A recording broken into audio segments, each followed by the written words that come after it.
তো রিমি আবার বেরোচ্ছে, এই যে আজকে বলে আজকে আমি স্টেশন অব্দি দিতে যাচ্ছি না, কারণ এরা দুজনে যাচ্ছে। এই যে রিমির সাথে এখন রিমির গিজি যাচ্ছে, তো এরা দুজনে এখন যাচ্ছে, আমি টোটোতে তুলে দেবো। চলো টোটোতে তুলে দিই।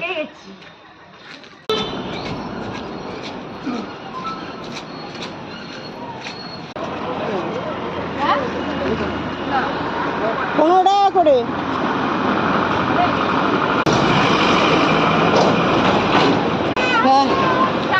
হ্যাঁ গিয়ে ফোন করবে।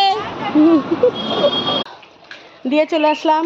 তো এবার আমি বাড়িতে ঢুকছি, কারণ আমি আর আজকে গেলাম না, এবার একা একা হয়ে গেলাম কিছুদিন, আবার কিছুদিন একা একা থাকবো, সময় কাটাবো তোমাদের সাথে, আসবো লাইভে। আর রিমি কাজ করে আবার 5 দিন পর বাড়ি আসবো। চলো।